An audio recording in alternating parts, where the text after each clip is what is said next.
We're going to go ahead and get started. I know a bunch more people are registered and some people are tuning in online, but you want me to get done so that we stay on schedule and we get to our panel and we get to our fireside chat. So I am the warm-up act, but my name is Beth Mynatt. I am the Executive Director here for the Institute for People and Technology, and welcome to our fall town hall. Our goal for today is for you to hear from me about some of IPaT's activities, especially for this semester. But for those of you who are new to Georgia Tech, it also kind of give you kind of a bit of context and to be able to settle in to understand kind of the spectrum of the program. After me, so after the warm-up, we're going to spend time focusing on one of our key research pillars, which is charting the human technology frontier. And we're going to take this from a couple of different perspectives. We're going to look at this from a multidisciplinary faculty perspective, so to hear about research. And then we have a special fireside chat plan where we're also going to talk about what it means for research ideas that are kind of, in the world, and how are they translated to create sustainable, economical, financially feasible, entertaining experiences. And so you're going to hear that perspective as well. And that's an important thing to realize is as you put these three parts of the town hall together, you're going to hear about kind of the broad set of activities where IPaT is trying to energize and catalyze research across the campus. Then you're going to focus in on research leadership, but then you're also going to talk about those translational and how are they translated and what it means for our ideas to have sustainable, impact economical, in the real world. financially So feasible. in just an hour and a half, you're going to get a real gestalt experiences for and so what this institute is about. And if that doesn't work for you, we have a reception at the end. You get to meet colleagues. I'm going to be introducing a bunch of folks. And if there's nothing else, there are always Dragon Con stories to be had. So I want to start with a bit of news. So there will be a lot of news and announcements through all of this, but just to kind of catch your attention to a number of things that have happened during your summer absence. So we have two new research vice presidents named.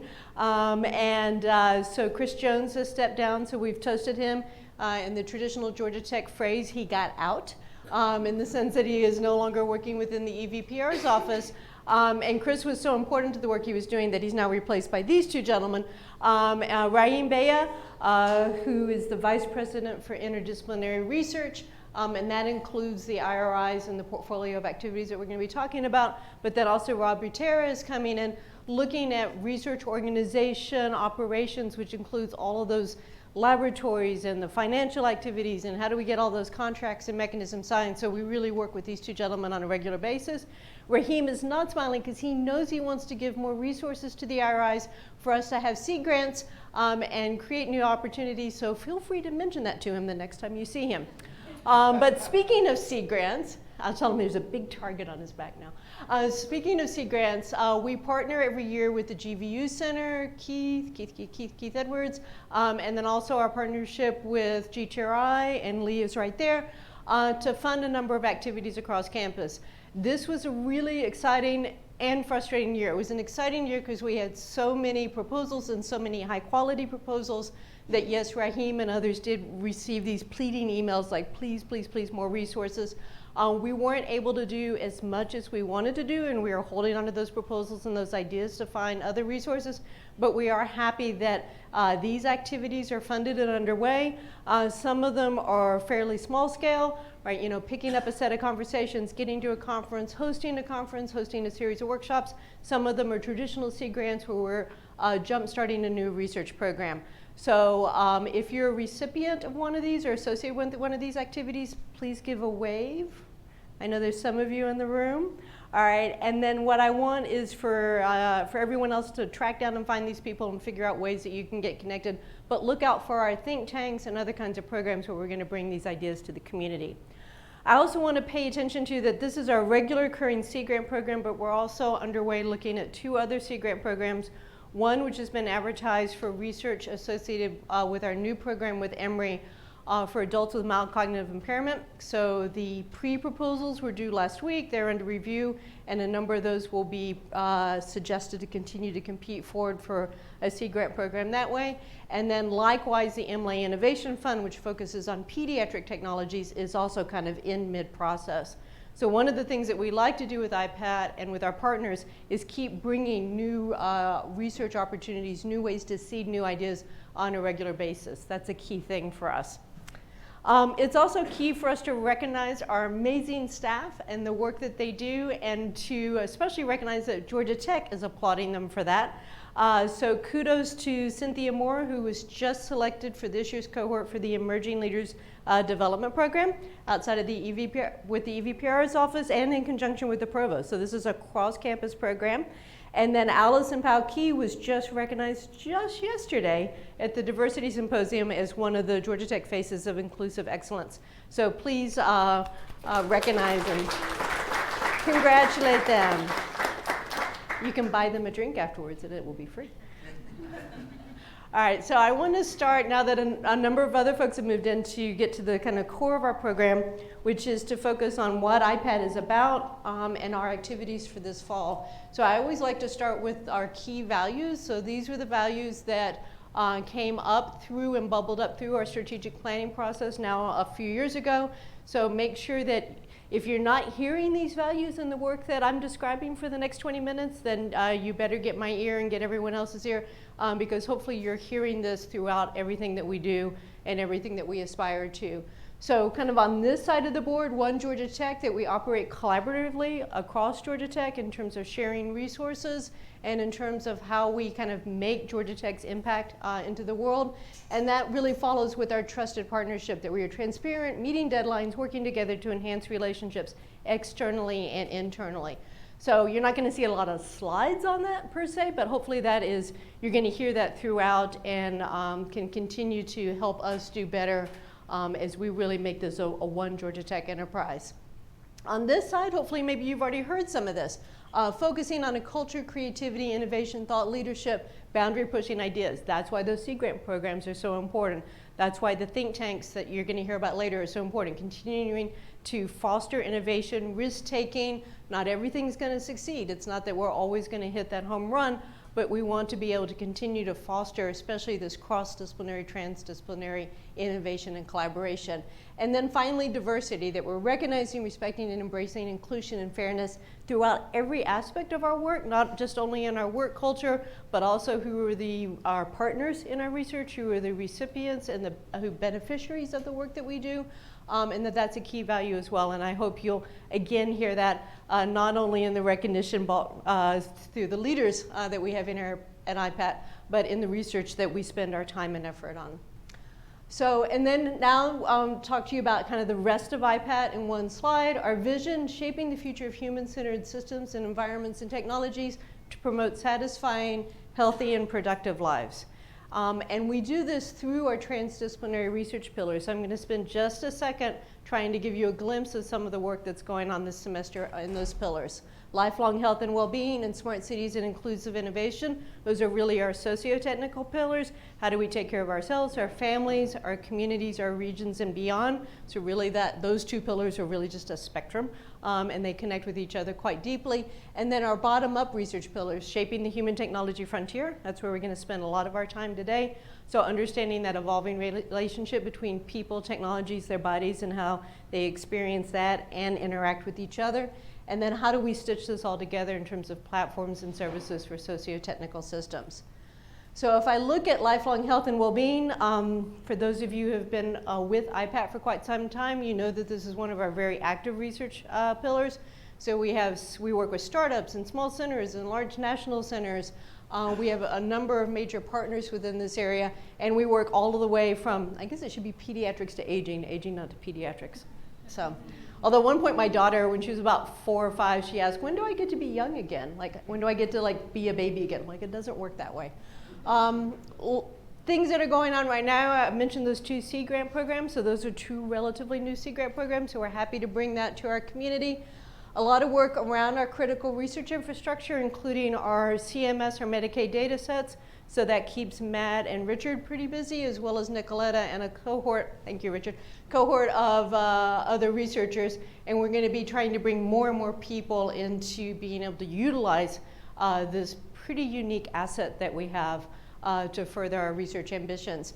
And within that note, one of the things that I wanted to pull out is, if you look at when we get to our mission, of advocacy. You know, invention is amazing, but we also want to kind of close the loop, close that policy gap, close the implementation details, again, so the work that we do is be able to have that felt impact in the world. And very excited by 2 of the studies that Nicoletta released in the past year that did just that. And if I get to have my wish list of things we can do more of in IPaT, it's that kind of work where we're able to go all the way from kind of the exploration and the innovation and the technology all the way through to, I mean, I like it when we get phone calls complaining that some lobbyists in the state legislature are kind of annoyed because Georgia Tech is holding up facts and data that they have to wrestle with. That's a good thing. So make the phone ring is what I'm asking you. Smart cities and except Thad, you do that enough. Smart cities and inclusive innovation. I should get further away from that one. But this is where the light is and I can't see my slides. Smart cities and inclusive innovation. Just this morning, I was there and a number of folks were there, Russ Clark and others for Georgia Smart. So this is our, I really think, one-of-a-kind program where we're looking at the invention and the adoption and the shaping of smart city technologies across communities throughout Georgia. So not really looking at just those dense urban centers like Atlanta, but every shape, size, and makeup of the communities within the state of Georgia. So last year we had our first 4 communities. They presented their year 1 progress reports. And then we just introduced our next 4 communities that we're working with. So slowly working our way across the state, but just really amazing engagement and innovation and discovery throughout that process. Other aspects, we've been helping a number of folks compete for new forms of federal funding. This is the NSF Smart Communities program. That's due tomorrow, so I know where those people are right now. And I wanted to call attention to 2 events. The Smart City Expo Atlanta is coming up later this month. We still have a number of greatly reduced registrations available for that, so bug Deborah and Christy, or if all else fails, send an email to IPaT, IPaT@goodtech.edu to ask about that.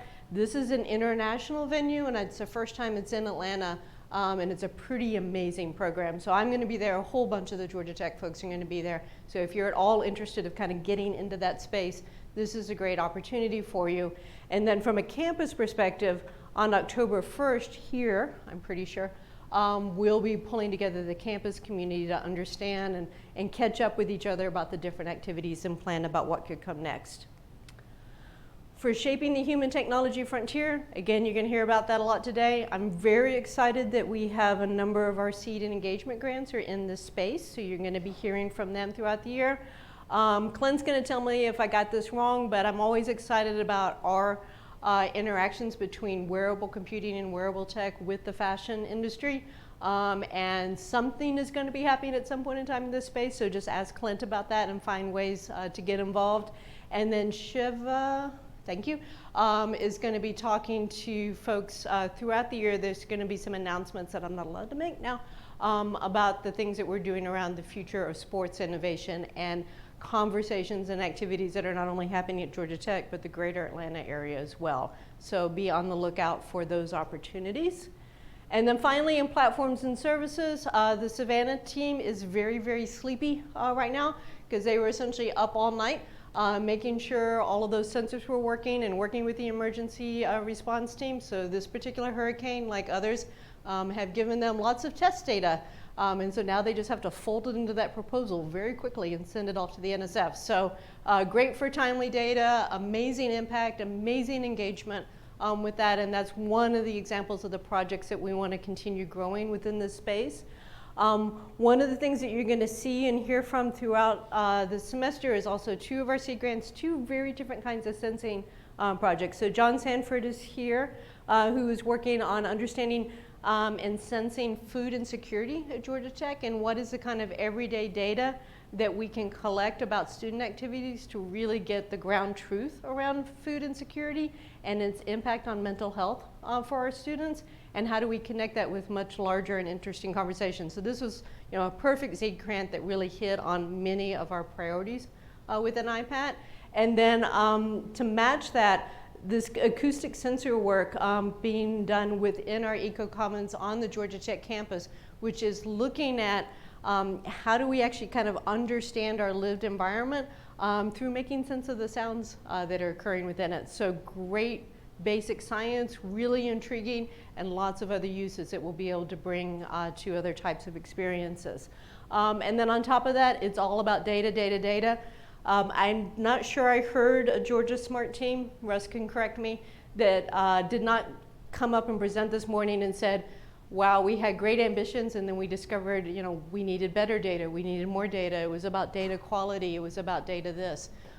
So one of the things that we can do is pull together data here for our researchers, for our students, and our project teams, and that's an ongoing challenge and an ongoing priority for us. And that involves lots of things like data master use agreements and privacy and protection and all sorts of crazy details that make the difference from having a good idea and being able to make it happen. So one of the things about IRIs as a whole, and one thing in particular about IPaT, is that this is a whole cross-campus enterprise. And so when you think of Georgia Tech, if you come from the academic side, you would be asking questions of like, okay, participation from the different colleges and the different schools and the different ages of students. That's all true, but what is also true is significant interaction and participation between the academic side and the applied research side, fondly known as GTRI. I lost Lee, there's Lee. So we have a whole nother briefing on this, and we'll be giving that to the new GTRI director as he arrives. But whether it's in our work in STEM, in pediatric healthcare, human technology frontier, mobile technology, humanitarian systems, there are a lot of deep and interesting connections.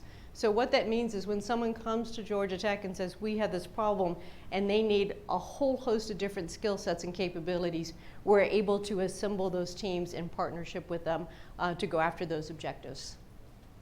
So speaking of objectives and our mission, so coming back to the second half of the IPaT story, so our four-part mission, catalyzing interdisciplinary research between our faculty and student industry. That's part of what we're doing right now, getting you all together. And hopefully every single panel discussion or every type of meeting we have here, someone walks away with a collaborative idea, and then they'll come back 6 months later and say, hey Beth, remember when we got together? Well, we started talking and now we're working on this. And then they'll say, and hey Beth, do you have any money? But that's okay, because that's the idea, is that we want to continue, stirring the pot and mixing the ideas for the really challenging research that we need to be doing. Then we need to provide the continuity and capacity to address those societal challenges. So those are those data sets, and the Medicaid data set, and the research infrastructure, and the Aware Home, and the sustaining the partnerships, all those things that mean that an individual student or an individual faculty member doesn't have to kind of make it all happen for themselves, but they are able to leverage this infrastructure, this capacity that we provide. I already bragged about Nicolette and others. We want to advocate for the socio-technical change. We may invent technologies, but we're also understanding the design and the policy elements and the student and the training and the education elements. All those pieces need to come together for the actual impact to happen. And if we only pay attention to one side of the equation, but the other side of the equation, we're going to fail. So that's an important key element of the work that we're doing, and work I want to see us doing more. And then finally, we're involved in educating human-centered engineers, scientists, designers, business and policy leaders. We educate students every day. We do that in our classes. We do that in the VIP teams and the Convergence Innovation Competition. We also educate our partners, and we educate each other. And so it really is about lifelong learning for our community, and that's in the fabric of what we do every day. So I'm going to talk to you about some of these support mechanisms and some of these events, but you're going to find it all on the website and on our mailing list as you hear about us throughout the semester. So everyone stand up if your name is on this slide, because of course I'm not doing all of this work. What's amazing is the fantastic staff within IPaT that does this. So Matt, who does all of our research operations, Cynthia, who does all of our business operations, Allison, who leads marketing, Shiva, who leads industry, Francine, we got her out of the office, yes, who does grants and finance. Faith is our new face. Where's Faith? Faith, Faith, Faith, Faith, yay! So she has joined us. So Jennifer Mullins, if you remember, she actually retired. I didn't know you could do that. But Faith has joined us this summer, and so I can't do that now. I got kids going to college. So Faith is going to be running our think tanks and our Convergence Innovation Competition on top of everything else. And I'm sure Dawn is in motion because we are having a major event. But most of you know Dawn. So thank you very much. Then we've got Lee, who is our deputy director and our connectivity to GTRI, and Russ and Mary Beth and Deborah, who's still over at Georgia Smart, who are our managing directors team around our research activities. So thank them, because they do all of the hard work and the work to make Georgia Tech a success in the areas around our vision and our mission. Some of the things, so Raheem has sneaked in. Remember, he's the one you want to talk to about Sea Grant funding. This is how it's going to work. I'm just going to give you a hard time. Now that you're here, this is going to be good. So one of the things we were asked to do was to, when he and Rob came on, was to show off our research facilities. And like, you know, could we tour the labs? And so we're talking in the group, I'm like, well, I'm not sure how we tour our labs, because our labs, well, we've got the Aware Home, so that kind of looks like a lab, except it's actually a house with a dishwasher and refrigerator and robots occasionally running around it. But well, we'd also have to go to Savannah and look at all of the sensor work that we're doing there. And speaking of water, then we also have to go and you know, go hang out with the dolphins. Which is a great trip, but it's a lot of work. So that's more water exploration. Oh, and then by the way, we also have to go to participatory design sessions with our performing artists, notably a group of drag queens that we were working with in the past semester, and go to their performances. So asking to go see an IPaT laboratory is kind of an odd request for us, but we do have them. But these are the kinds of research infrastructure that's necessary to create for the types of work that we want to do. So priorities for us this fiscal year, well, we're definitely going to be looking at more aspects of our data. I mentioned the Medicaid data, the data sharing for smart communities. High trust is our way of saying that Richard is keeping our protected health information and all forms of health information secure and available to our researchers, and then making sure people know about what's available for them as a whole, so putting that directory together. And then Aware Home, Simtegrate, Home Lab, so either laboratories that we support or we partner with or we partner even more with, making sure that research infrastructure is tuned into the needs of our community. And in particular, we have a huge effort right now around aging population with mild cognitive impairment, but also setting up pediatric home lab as well. And hopefully you'll be hearing from Brad more about that this semester. IPaT communications, we need people to be telling our story and telling it well.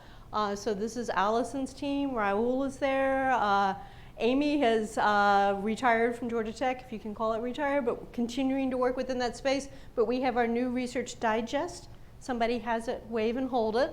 So this is one of our, every year on a 3-year rotation, we do a major publication. So the digest is selected abstracts of our scholarly work. So this is our scholarship and our thought leadership out into the world, organized by our pillars. Our impact report we did last year. So this distills the message of how we're actually having a discernible, measurable impact in the state of Georgia and within the world. And then coming up next year will be our platforms and tools, which is really kind of the research Sears and Roebuck catalog of like all the cool technologies that we're creating. And oh, by the way, if you want to license them, here's the number to call. We've also been working on new websites, so please go check out the new IPaT website, rolled out just last Friday.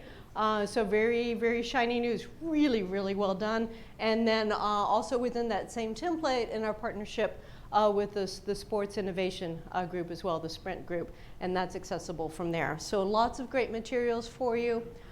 Gonna highlight a few more things. Our Convergence Innovation Competition is coming up Wednesday, November 13th, so that's the final judging time. This is an ongoing set of activities, so it has already started with recruiting student teams along these 3 categories: climate solutions, health on the move, and players and fans. And we continue to partner with both external partners such as Verizon, as well as internal partners such as the Global Change Program, CreateX, and the Georgia Tech Athletic Association. If you are a faculty member and you're teaching this term and your students are doing cool project work that is all in this, anywhere in this space, contact our folks and let us come and tell your students about this competition. And Georgia Tech students are very smart. They know how to take those class ideas and then bring them into a competition setting and then move that into the incubation pipeline. So be aware of this, and it's fantastic. They win prizes. They do like the prizes, but what they really like is the industry contacts, the internships and the jobs and all the other opportunities, as well as starting their own companies that come from this experience. Also, we hold the town hall this time on Thursdays, so you can set the pattern for yourself to come to IPaT on Thursday afternoons, because from now on, for the rest of the semester, we'll be holding our think tanks. So a think tank is like the opposite of a dry academic seminar. So we've all been to those. It's an hour long. The presenter presents for 55 minutes, and there's lots of math on the slides.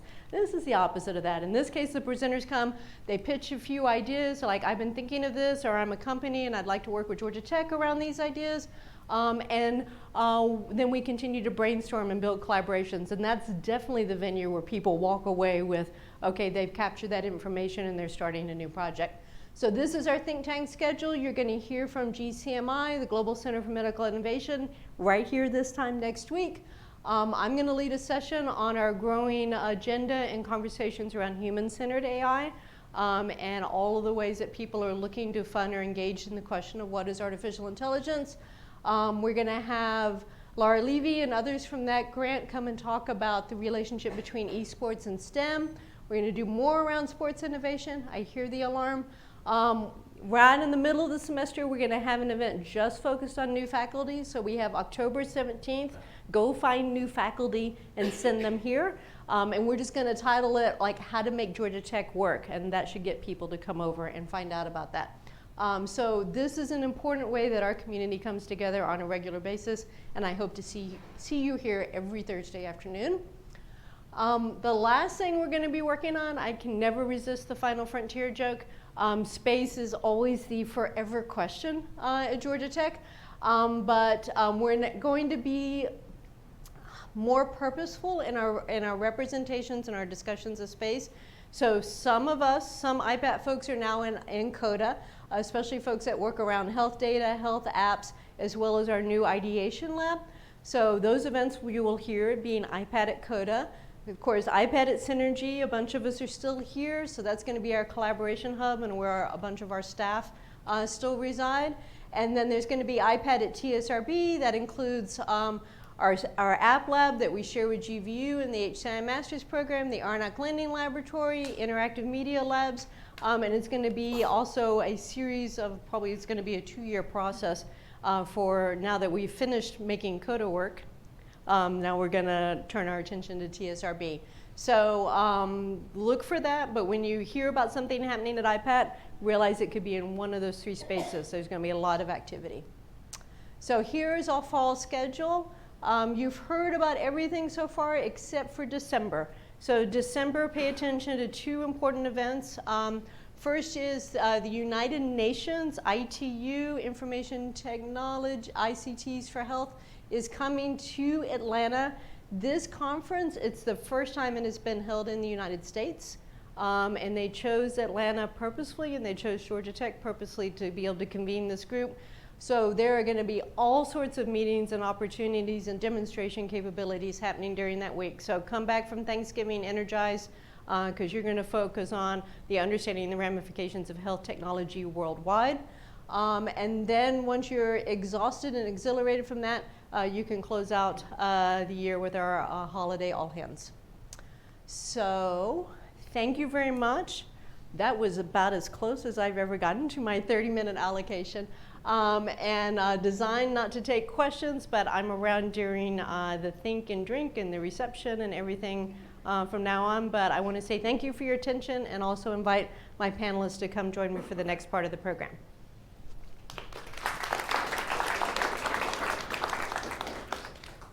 All right. Anna, if I can have you, actually you and, yep, you there. Thad, Gil. Okay. Someone has to sit with me. And Ann Sullivan is probably not going to be able to make it. She texted me standard medical appointment, but it's running very slow and not cooperative. So I said we'd either reschedule her for another town hall or she could make a dramatic exit and throw a fit. And luckily she did not take that advice. But we'll catch her on another time. So it's a shame that we're not going to have the digital media perspective in this panel, but just to quickly introduce my panelists that are here and to frame the question, and we're going to go in this. And I told them in the email that The rules of the game are I was going to ask broad questions, but they had to have concise answers so that we could iterate on this and interact with you. So once you want to jump into the conversation, just give me that auctioneer's wave, and we will continue to go from there. So sitting near me is Gil Weinberg, who's a professor in the School of Music and also the director of the Center for Music Technology.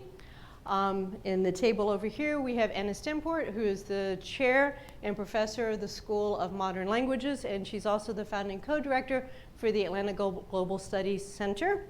And now with less hair than I am used to, but seated next to Anna is Thad Starner, who's a professor in our fellow school, the School of Interactive Computing, but he is also going to reflect on his experiences by also being a staff research scientist at Google.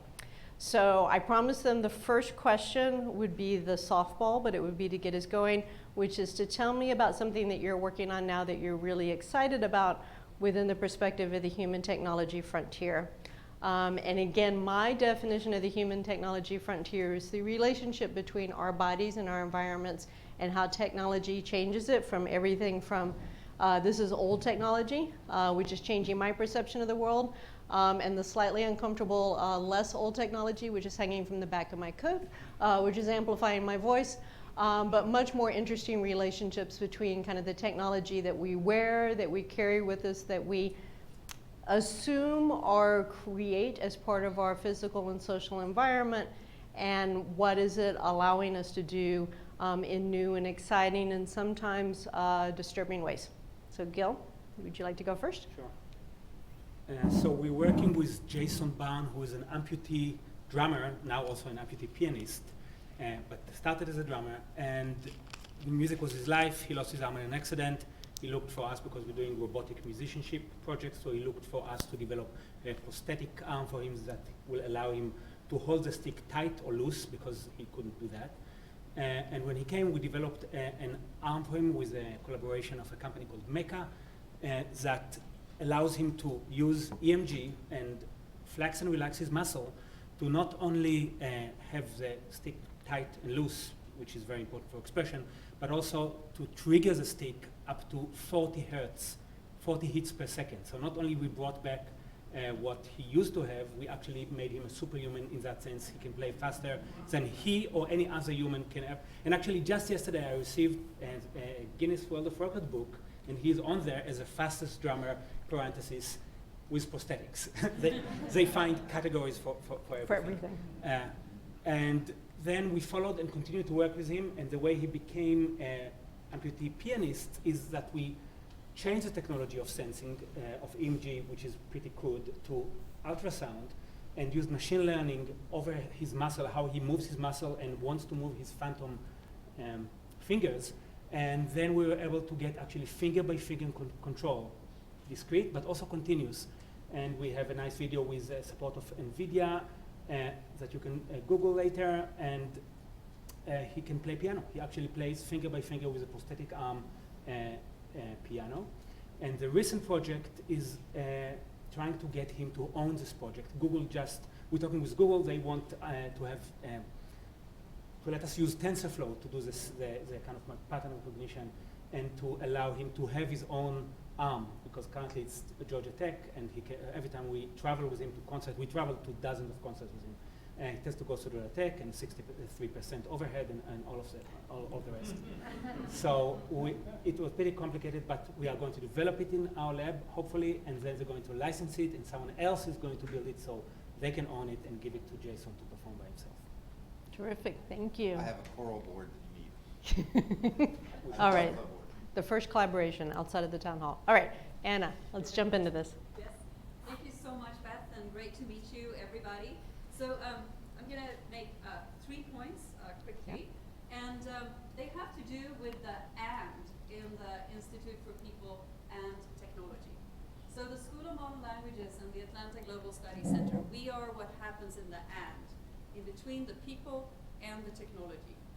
And there are a couple of really interesting initiatives that we are working on in this space that have to do with 2 of our new graduate programs, a master in global media and cultures and a master's in applied languages and intercultural studies. So I was just at a board meeting this morning for our Global Studies Center, and one of our board members who works at Delta, gave me this perfect analogy of what they need and are working on. He was saying, you know what, we are building artificial intelligence solutions. I have people coding all over the world to make our company run better. Everybody knows how to get the syntax right, but where we are not operating optimally is on the semantics and on the communication and on the connotation and on the interaction that happens when people communicate both with one another and with technology. Yep. So my first offer from the School of Modern Languages is our faculty and our graduate students and our postdocs as potential collaborators for those who are working in the space of artificial intelligence, natural language processing, computational linguistics, where, knowing one or two languages, spoken, communicated languages, knowing how to work across teams, globally, manage with different kinds of expectations, are really critical to not only get the syntax right, so to speak, but also to get the implementation and the usage optimally aligned. So that's my first quick point. My second point has to do with our faculty expertise in especially media and cinema studies. So you all know how Georgia now produces the largest number of films in the country. We're a production hub and post-production is coming in and so forth. And part of the focus of this panel is, at least on some of the entertainment industry connections. Again, I'm a film scholar too, and I know what complex operations any kind of media production is. When you see the end credits after any blockbuster, you can read 1,000 names easily. It takes a lot of that kind of right? The cross-cultural, the communication, the management of teams to build effective teams that can really put Georgia even further on the media production map, and we can help with that. The third point that I wanted to make is has to do with the title of this particular panel and one of IPaT's areas of foci, which is the human technology frontier. So let me offer up the possibility that we are in Atlanta as a frontier of connectivity between people and technology. I've heard mentioned a number of times over the past months or so, yeah, sure, and I've spent time in Silicon Valley and both at Berkeley and at Stanford, and people are beginning to say, well, Silicon Valley got a lot of things right, but they might not have gotten the inclusive, diverse, cross-cultural components all exactly right all the time. This is an area where Atlanta is a true, where we have a true Atlanta factor to build on. Very strong community partnerships through Georgia Tech and other institutions of higher education in this region. An extraordinary set of competence and skills in everything that it takes to build, both recognize, to build inclusive and diverse communities. And again, the School of Modern Languages and the Atlanta Global Studies Center can be a true partner in this. Many of you know that Atlanta has one of the highest, the region has one of the highest concentrations of institutions of higher education in the country. People usually think of the Boston area, the San Francisco Bay Area, but Atlanta is right up there. Yep. And what we do also have in this region is an extraordinary richness of expertise in everything that has to do with global, international, multi-bilingual communication and so forth. And this is something that tech and partners in the community that we can really harness and build on. So the third thing that I'm going to offer is the extensive network that the Atlanta Global Studies Center has with Georgia State University, with Emory, with Spelman, with Agnes Scott, and that if you're looking for any kind of competence in the language, communication, global arena, if we don't have it ourselves, we can certainly get you connected to the right people. Terrific, thank you. All right, Thad, what do you want to throw into this pot here? Wow, you want to know why I was bald, right? It is a surprise. Okay. So Stephen Hawking had a disease called ALS. This is a progressive disease where you slowly lose muscle control. most people, it starts with the feet, progresses up to the body. Eventually, you lose your voice and your tongue and even eye movement, so you cannot communicate with the outside world. Hawking, for example, lost his voice after he had pneumonia, had to have tracheostomy. Went to a spelling system where he had a switch that he switched with his hand. Eventually, he lost that. Had to go to a cheek switch that he used to control. So I went from 15 words per minute to 5 words per minute. As the disease progressed, he went down to 1 word per minute. So towards the end of his life, can you imagine trying to communicate at 1 word per minute? Try to write a book that way. Under 3 words per minute, communication becomes intolerable, at least for interactive communication. So one of the things we've been looking at is, can we actually use brain signals to communicate directly with the real world? Most people do this with EEG. That is very noisy and very hard to make. There does not exist any commercial product out there for EEG for communicating with ALS patients. Instead, what we're looking at is something called the bold response. It's blood oxygenation. If I try to twitch my right thumb, the little region of my brain that sends that signal. What happens is the nerves that actually fire, they consume the oxygen around them.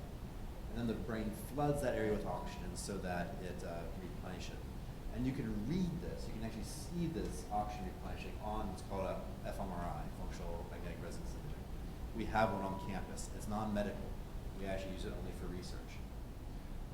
You also can do, but it's a 2-ton magnet, it's a $2 million machine. But there's other devices out there that can also do it, a few other things as well that can actually read through the skull. Unfortunately for us, things like the motor cortex are right on the top. And also, people with ALS, their attempt to move look like our actual movements. So can we actually make a communication system by which we can have them think about moving and actually use that for communication? We already have a good system for doing this. It's called Braille. So what we're trying to do is something called brain Braille, where instead of using these 6 fingers to type, we're actually using this fist, this foot, and get this, the gluteus maximus and the tongue. And these consist of 6 dots of Braille, and so the idea is that we can actually have people clench these different body parts and read off their motor cortex. So this preliminary work, what I like to say, because this is not out there yet, that we're at 8 words per minute currently. That's like texting on the old feature phones. Now, granted, that's me in an fMRI, doing a character every 1.5 seconds. That's on a small vocabulary, that sort of thing, but we just collected more data yesterday on this. We're also now looking at prototype scanners, new systems that could actually be mobile, so they could actually put in somebody's home or even walk around with. And so these brain-computer interfaces, which you only get a bit every 2 seconds or so, are going for stuff that's expensive and awkward and slow to something where we actually might be able to use it for real-time communication with somebody, and we might be able to use it to actually do mobile health sensing as well. So I'm very excited about this. If you would have hit me up 10 years ago on this, I would say that betting on this direction is not useful. However, now one of the other things we're showing in the lab right next door is that we can get real EEG data from earbuds and actually do interactive control that way. Thanks. All right, thank you, Thad. So we've now stirred up enough potential conversations for the next 12 hours, but we don't have that much food and beverage. So hopefully this will continue just past the next 15 minutes, but into the discussions that we have. But I want to key in on two terms I heard, and Anna, I want to start with you to kind of tee up what we should be doing, and then have Thad and Gil both kind of chime in on not only really kind of the how, but part of this is my frustration with what should be called human-centered AI, or the types of aspirations that we are putting out for our community. We're in a place right now where there is going to be tremendous investment in AI research, and I get infinitely frustrated with the automation questions, right? Can we just take, exactly what someone does and try to automate it, which we won't capture completely well, so we'll hit 80%, and we will actually kind of decrease what's happening. We'll just do it faster with fewer people, so very short-term cost savings around that. So I want to focus in on kind of this superhuman notion, right? We shouldn't be talking about automating, but we should be talking about amplifying or augmenting, which is actually at the core roots of my field and many others. But I also want to focus in on this question of expression, right? So Thad and I share assistive technology work. So one of the things that was always frustrated about those augmented communication devices is, for example, that the time that the speech synthesizers were so relatively expensive, that all the voices sounded the same, and they also sounded perennially happy. And so you would be using some kind of device, kind of a variation of what Stephen Hawking would be using. But if you were a woman, you nevertheless had a male voice, or if you were a child, you had an adult voice, and you sounded very cheerful, and you weren't very cheerful. And the problem is that this augmentation through the technology actually diminished your expressive capabilities. It gave the ability to say something, but it actually kind of took kind of the soul or the gestalt out. And I think that must be incredibly important for the types of cultural or global or the collaboration challenges that Anna's pointing us to. So Anna started us out with, like, if we were looking for AI, human technology frontier, but towards like expression, what would be the goals? What should we be trying to accomplish? Wow, She's that is laughing like at me. $1 million question. So, well, let me just sort of frame it slightly differently. I think that this is a very typical humanities way to respond to a question like that. Yes, but that's good. So, because what we contribute when we collaborate in interdisciplinary teams that might be looking for that kind of solution is that we rarely offer the solution to the problem. In the sense, we offer the questions or the mechanisms or the communication and the conversation that might help others design a better product. Yep. So if I were to say, what would it look like? Well, mine could say, well, maybe it should replicate authentically human speech and communication patterns and mannerisms and dialects and sociolects perfectly and realistically. Well, I'm not so sure that that's an ideal outcome. Yep. I think the opportunity to engage a humanities perspective in conversations like this is to figure out ways where the technology used become part of an integrated communication that has as many nuances and paradoxes and inexplicable components as human interaction does when it is meaningful and when you're really trying to figure out how to get around a problem and make things better for as many people as possible. So I'm going to sort of offer a more sort of process-oriented contribution than sort of final product. Yeah. But I think you're saying both, because I was, not looking for the solution, but the question to drive us towards like looking for the right spotlight, and this notion of like as many nuances as possible. I mean, it reminds me a little, so I'm going to toss this to Gil, of aspects of performance, right? So the idea of creating an instrument is not to create the music, but to create the affordances that can be appropriated in different ways.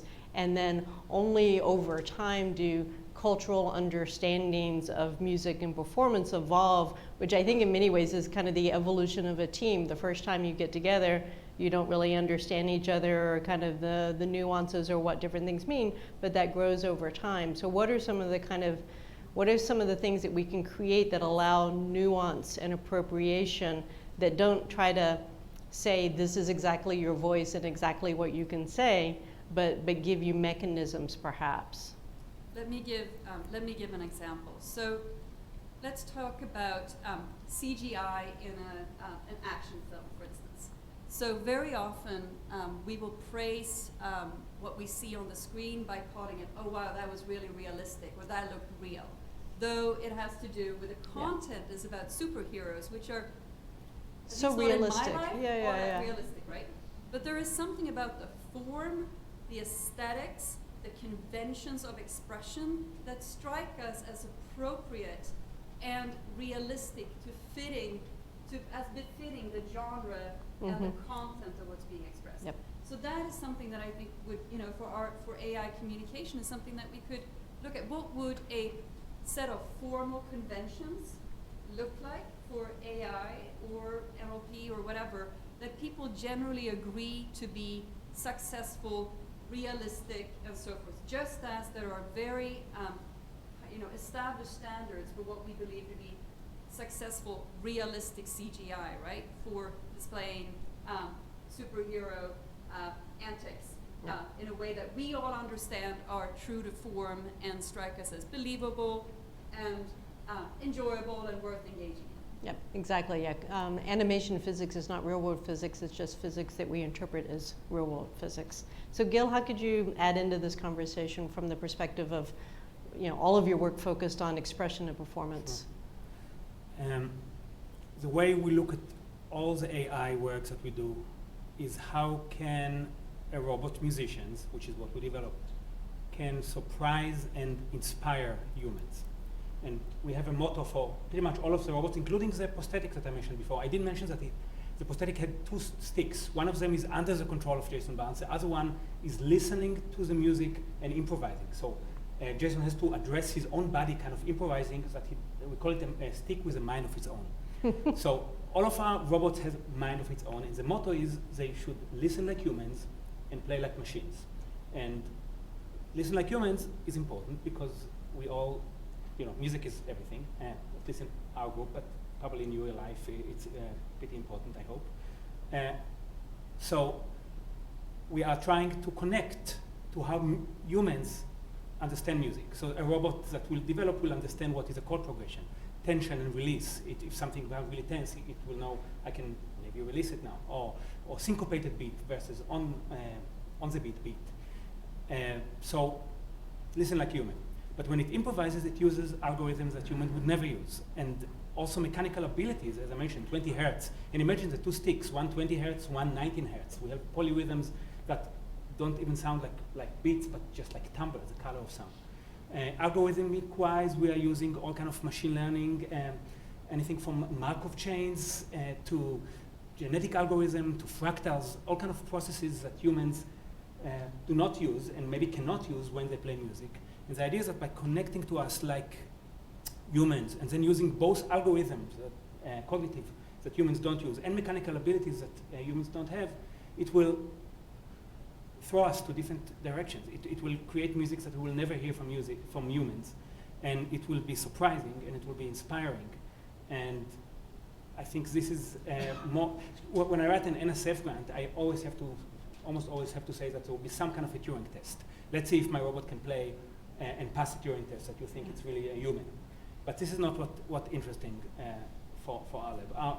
We do that, the science is interesting, and sometimes we pass, sometimes we don't. But then how would it play like no human can play, which is much more subjective and artistic, and the aesthetics is more difficult to evaluate. But for me, this is what's interesting, and this can push new projects into new directions. Yeah, that's terrific. That's terrific. And I think I love trying to write an NSF proposal that says, the goal of this is technology that can surprise, and explain to NSF why surprise is something fundamentally important. But I want to take that concept and toss this to Thad, and then look at the augmented cognition part of this. And the one piece of work that I love repeating over and over again was Eric Horvitz's work on AI systems for emergency room physicians. And it was Bayesian network based, and it was searching everything, patient presentation, everything in the EHR.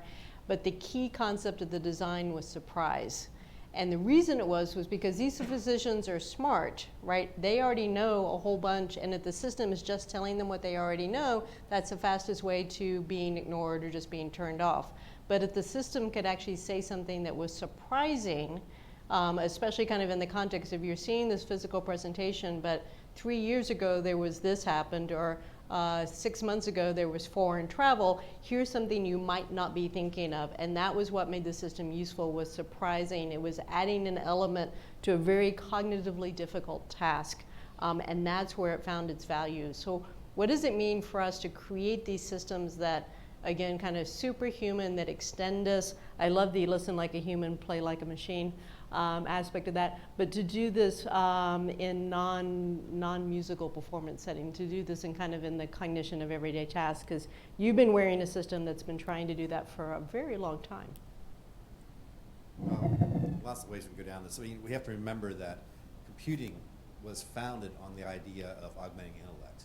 Yep. When Vannevar Bush talked about, creating an NSF and NASA and post World War II, he didn't choose nuclear science. He did not choose materials. What he chose was computing as the way forward, the most exciting way forward for the nation's scientists in this essay called As We May Think.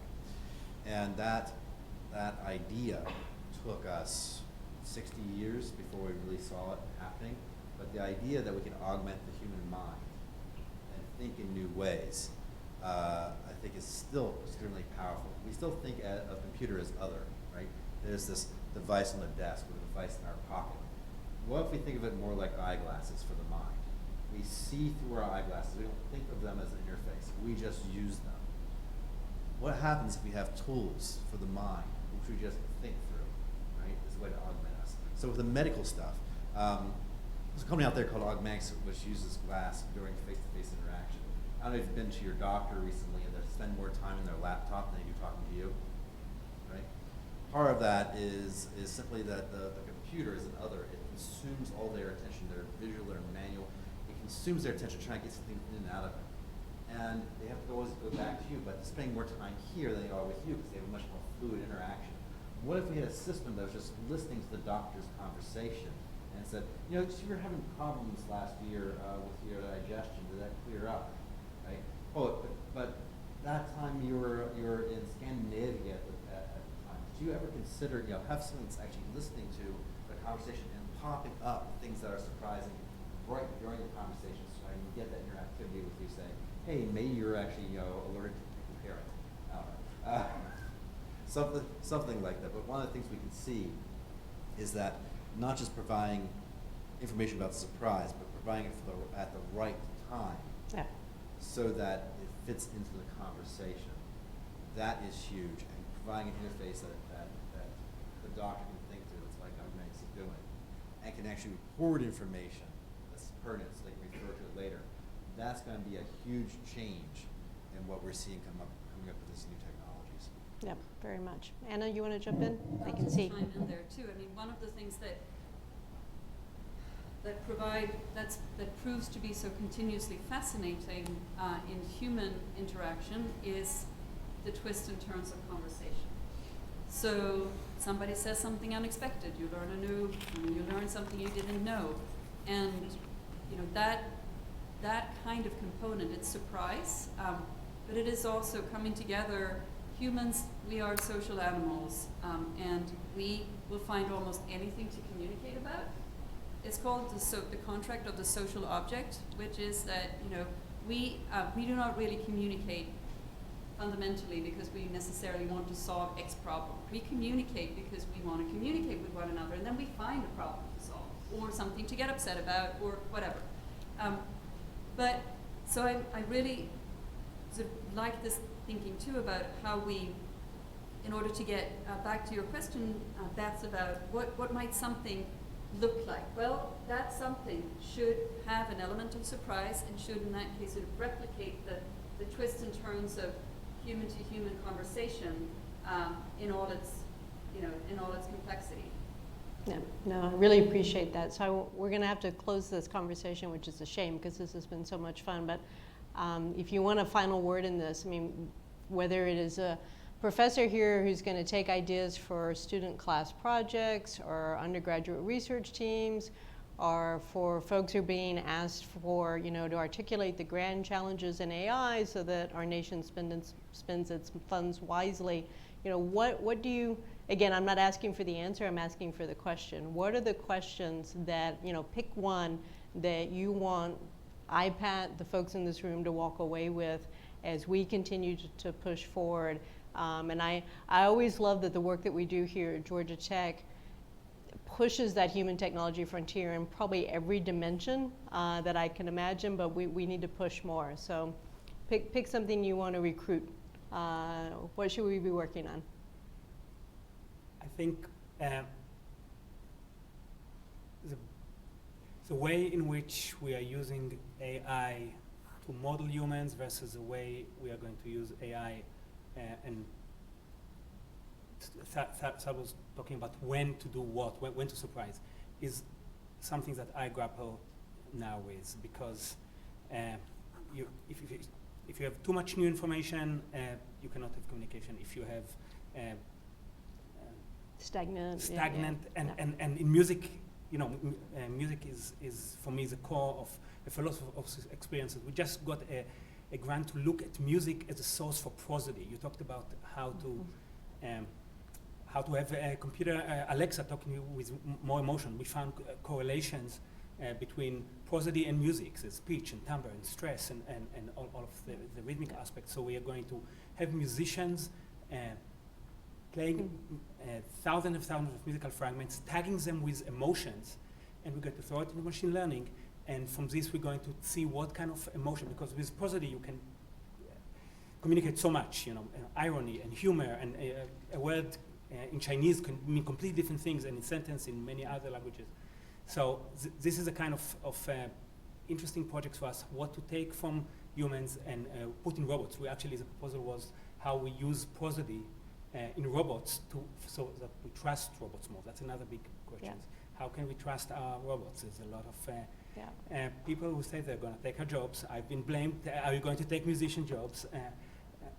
People are okay with factories and so on, but music, are you going to? So how do we make people trust robots? That there will be something, there'll be entities that will actually create more jobs. And by the way, Jason Barnes is a great example for someone who would never have a job without AI and robotics. And maybe it's anecdotal, but I believe that just like any other revolution, there will be many more jobs that we don't know. So how to create this balance and No, I love that. 1,000 years ago, I got to study how sound designers work, like how they pick up all the Foley sound effects as they were layering them into film. And the ontology, how did they organize this? And the first organizational schema was emotion, right? Is this an angry gunshot? Is this a happy gunshot? Is this that literally, the good guy is winning versus terror, distress. But that emotional context, and then how do we kind of design for interactions with the AI systems that understand that kind of core aspect of human experience? All right, Anna. I'll put in another word for the third point that I made about Atlanta as a frontier and the inclusive, diverse, equitable priorities that both Georgia Tech has, and I believe that we all should have as a community and as human beings. So if we want to trust robots, if we want to use artificial intelligence and communication in this way, how do we ensure that a variety of experiences and modes of expression can be included in that? What makes somebody trustworthy? Well, are there certain assumptions about biases that might be inherent in that? So I would also say that a key component for an institute of technology that wants to be at the frontier of these developments and help shape the agenda for an equitable, just society is to ask the questions, but also figure out solutions for how to not repeat intrinsic inequitable power dynamics into new technologies. That's terrific. Thank you. Thank you. Thad? So AI is still pretty dumb when it comes to doing stuff like this, right? If I actually had a system here trying to interact with us, it wouldn't know what to do. And it's going to continue being that way for a long time to come. The only reason we're getting some interesting advances now is we have millions and millions of examples of cats versus dogs on the internet. We have millions and millions of miles being driven with autonomous cars. But we don't have that sort of big data approach to everyday interaction.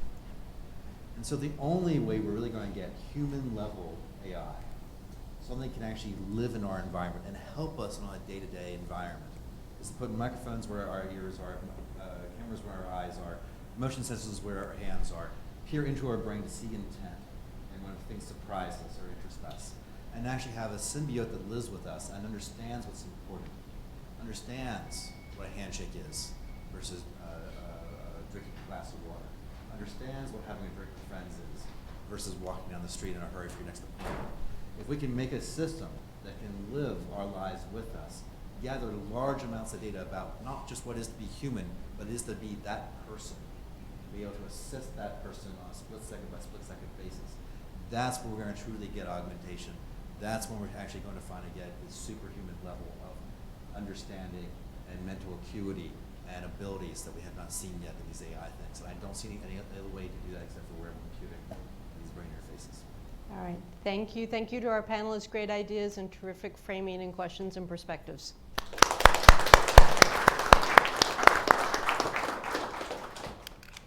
All right. While we're thinking about what technology can accomplish and the perspectives and goals around us, it's also important to bring in the aspects of design and the aspects of kind of how do we distill this for workable, effective everyday experiences that we're living today. So with that in mind, I want to bring up Scott Davis, who has had many aspects of his career, including Disney and recent design experiences he can tell you more about. So principal client lead for the North Highland Group covers a lot of interesting background to this. And then Mary Beth Gandy and Keith Edwards, who are going to frame this conversation. Yeah, I don't know. I think Scott gets there and you go there and there's a nice gulf in between because we want to show some reels, right? Yeah. Okay, you guys make it work however you want. You can huddle around one place. Yeah, let's do that.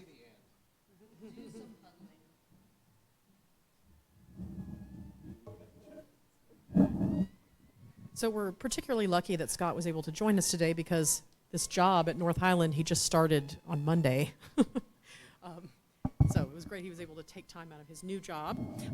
Yeah, and so to give a little more background, so he was, has been in marketing and innovation for 20 years, was at Disney, then was at Nickelodeon, and then the way we met was he was working with Keffy, which is a spin-off of Chick-fil-A, and they just opened this cool high-tech play place for children. So if you don't have small children, you don't know what I'm talking about, but if you do, you've been to these hellscape places where kids bounce in bounce houses and stuff and get Legionnaire's disease, but that is not happening at Keffy because it's like a cool, totally new sort of play place. Yeah, so thank you for joining us. And so we were going to start with Scott telling us a little bit about his background, and we have some cool videos to show. Sure. So, so I grew up in advertising, then I went to Disney Parks, and I was involved on new media and technology, which was really like the internet it was 2008, the internet was still relatively new, we only knew how to sell tickets online, and we didn't know how to do branding things. So we helped do interesting branding things, like 3D models of Walt Disney World that we put into Google Earth. We launched the first YouTube channel, and I taught Walt Disney World people how to do content marketing when there wasn't a word for that. And then I helped work on the Disney Magic Band, the RFID wristband. That is now your ticket to the park, your room key, your credit card. And in theory, allows Disney to treat everything like a video game and can send you content and experiences as a result. Doesn't always do that now, but it will. And then a few other things after that. And so we can show a video of the Magic Bandy, a part of it.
So I didn't invent anything in there.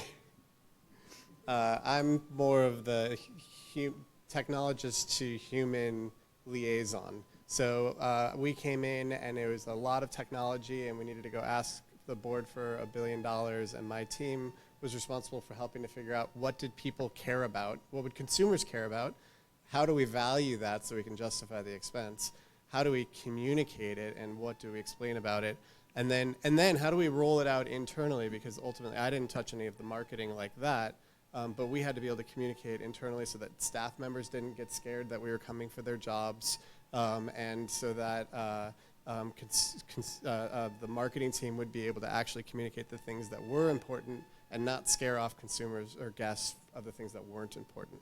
So I did that, and then I worked at Nickelodeon, which was like running, in 2012, it was like running into a building on fire and trying to explain to them that their business model was about to disappear, and finding out that most of them are pretty happy playing, like watching TV.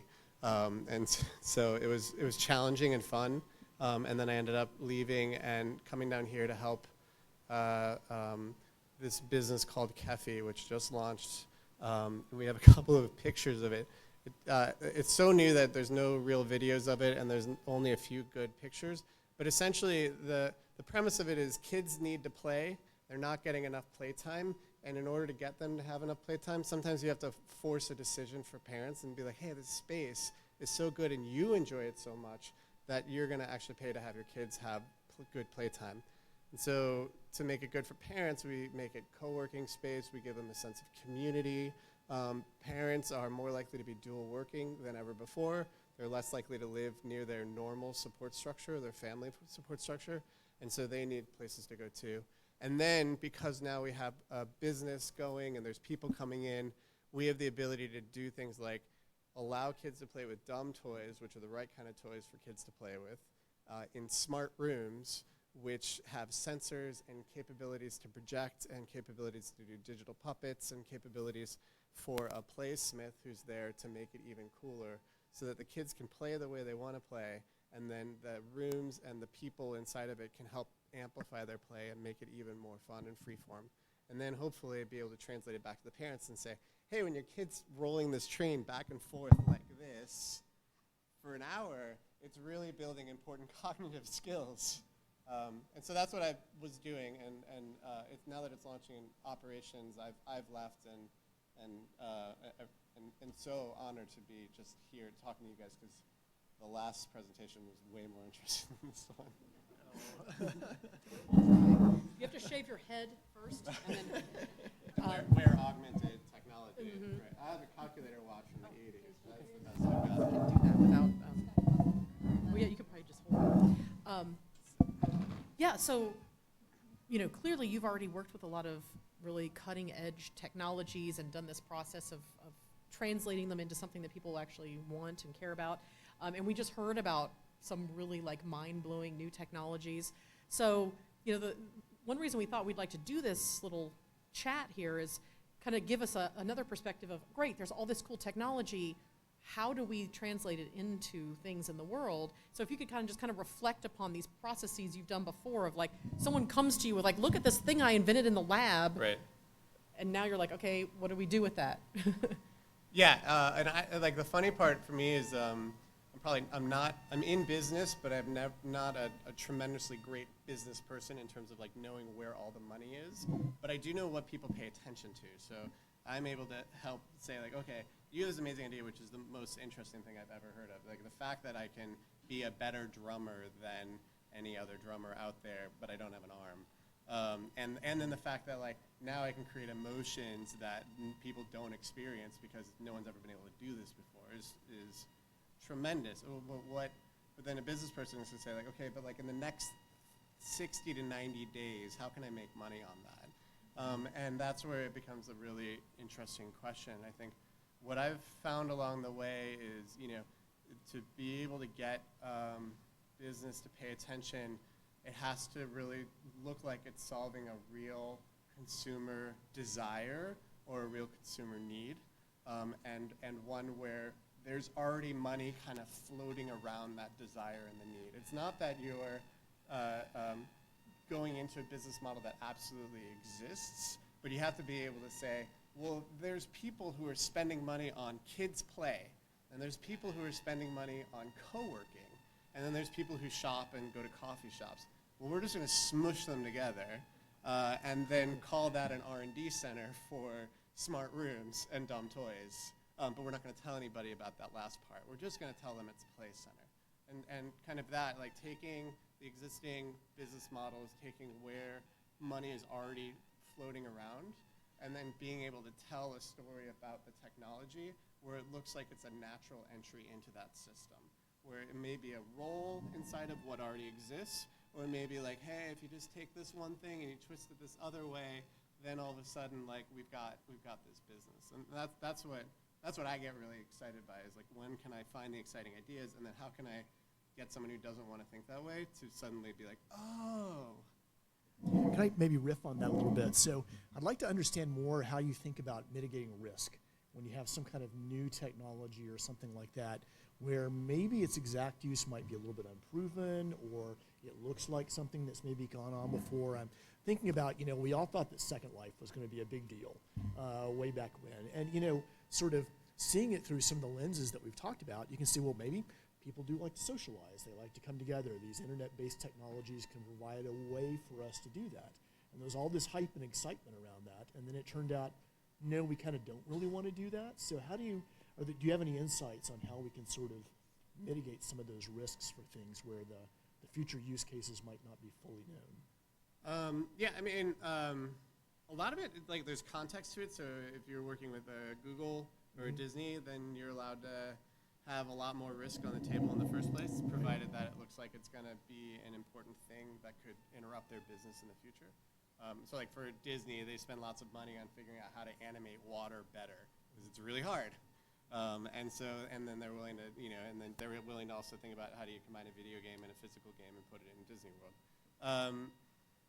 But so a lot of it is like, you have to know whether the people you're talking to have enough money and enough time that they're willing to allow for bigger risks on the table and bigger unknowns. Yeah. And then the rest of it is, communicating the things in a way where they can physically understand it right now.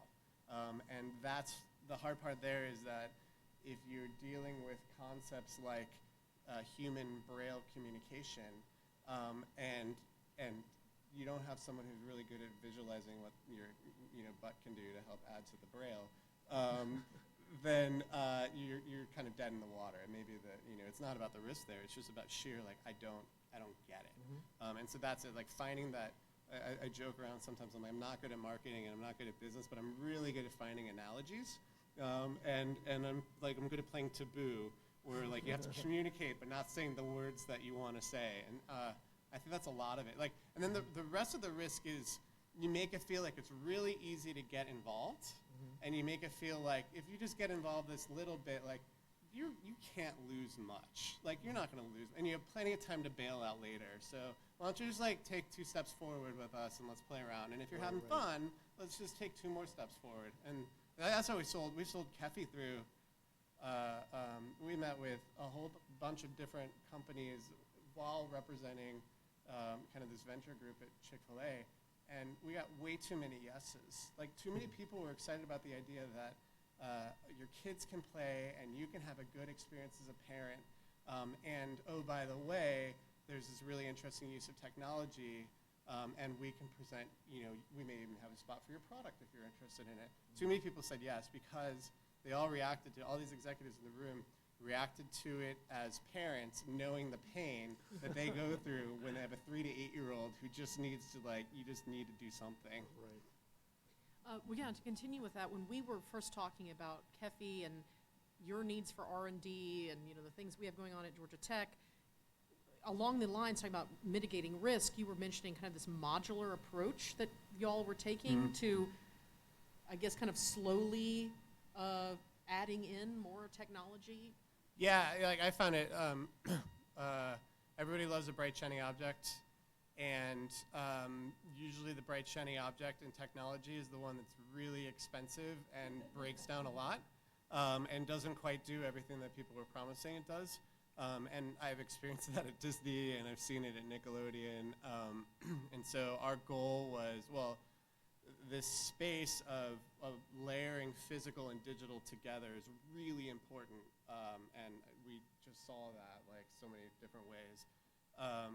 and is so nascent that it doesn't even have a word or set of words. So it's like cyber physical, physodigital, XR, which is like the X, people think it's extended, but it's just X. Just because it could be anything. Yes. Right, who knows? And then spatial computing, like it doesn't have a language around it, which means we don't know what it is. So we couldn't afford to bet the company on technology that was whiz-bang, amazing, and expensive and breaks down a lot.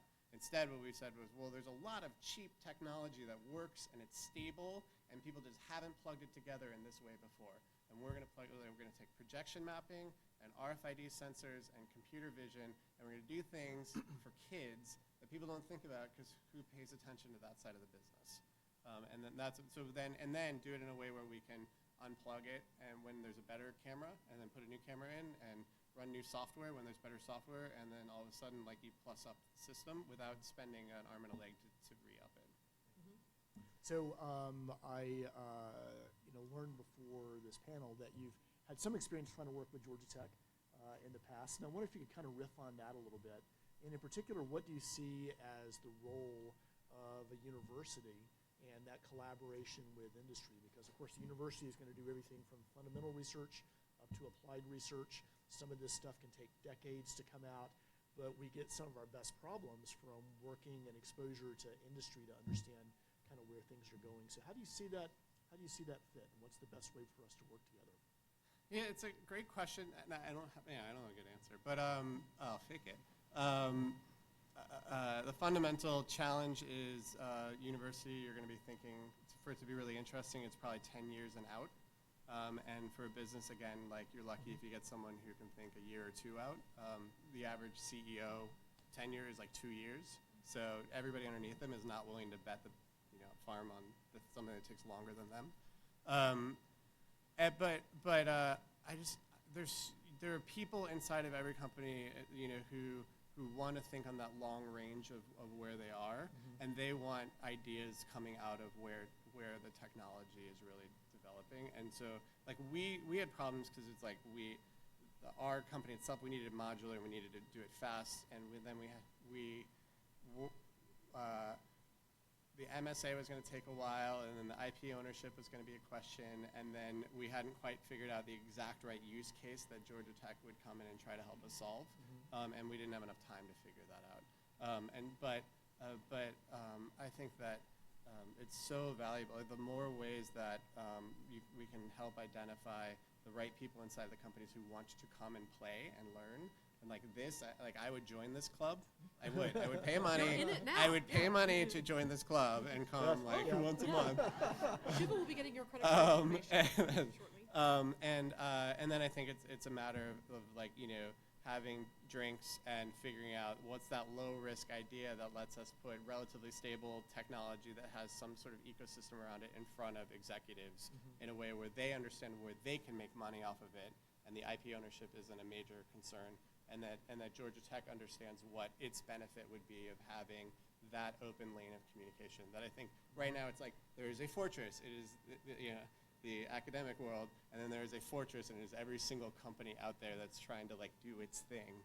Right. And we just need to sort of build some corridors. So we don't go over too long. Beforehand we were riffing a lot on ideas of what technologies you're most excited about, or what things you wish we would be inventing, or things like that. Yeah, I mean, I just love the idea of spatial computing, or the idea I can walk through space and things can happen that add to my understanding of the world, that trigger endorphins, that help me understand, grok the worlds, and so I don't have to go through friction to understand things I want to understand. I just get it. That help me do things better, and then that all adds up to just having fun. That means I'm having fun if I'm able to do those three things.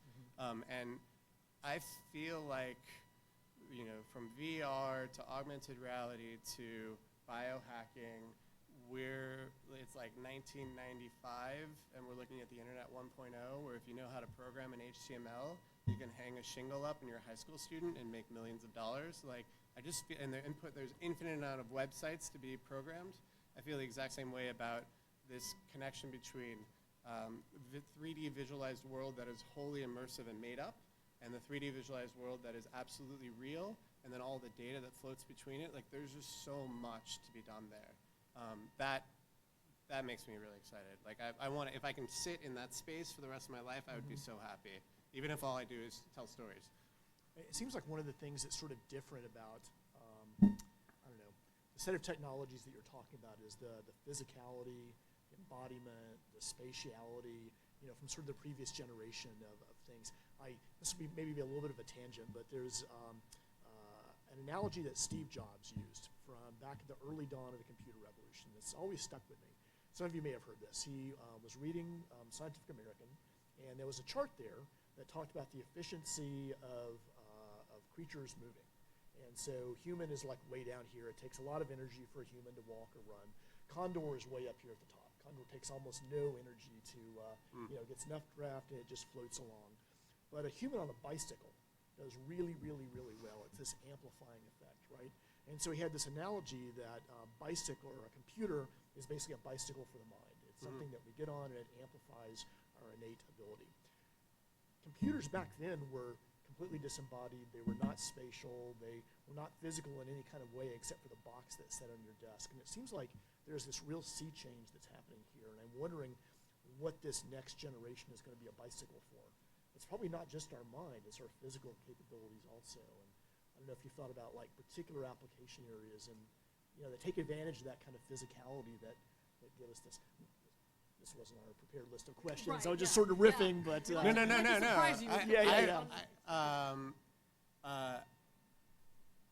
going to take Anna's route, which is like, no, like we don't come up with the answers here. There are things that the last panel talked about, which was whether the technology, you know, how much of the conversation is about the technology replacing the human at whatever level of effective. How much of the technology is about amplifying what the human is capable of doing, and I think the real unknown that is where, you know, like there's probably a way to surf this wave and be amazingly good at it along going is where there's new things that communicate better than we've ever communicated before, and new things that create endorphins better than we've ever created endorphins before. So the idea of like, do we want that though? That sounds. Well, I don't know, but like, you know, like virtual reality, like what they've figured out, like virtual reality may be able to replace drugs in birthing because like it can create like put you in a different state, and it won't always be like goggles, right? Like crappy, you know, like, oh, let me put this heavy thing on while I'm trying to get breath, which I obviously shouldn't be talking about this because I can't.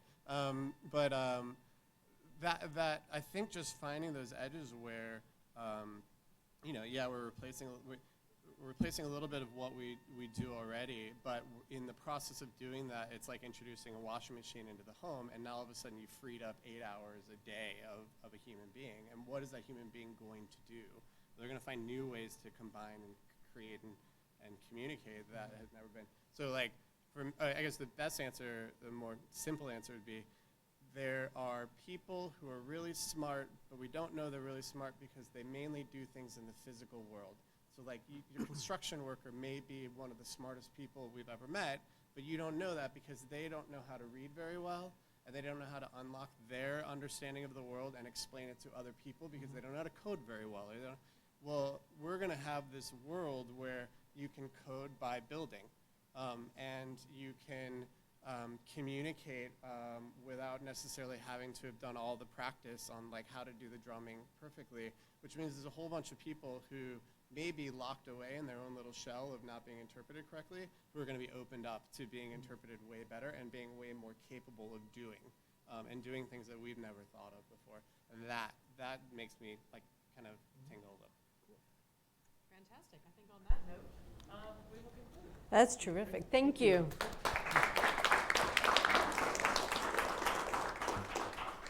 All right, so we now have a fifth part to our mission statement, which is unlock endorphins. So thank you very much. Thank you to Scott. Thank you to our Fireside Chat folks. Thank you to our terrific audience. If you had the advantage of being the physical here part of the audience, it means you get to stay and mingle and talk.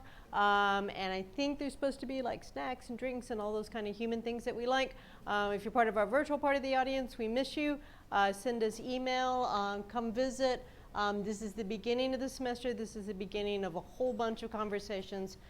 So IPaT is your new clubhouse, and it's the place to come and explore these ideas as a community. So thank you very much, and let's adjourn. Thank you. Thanks.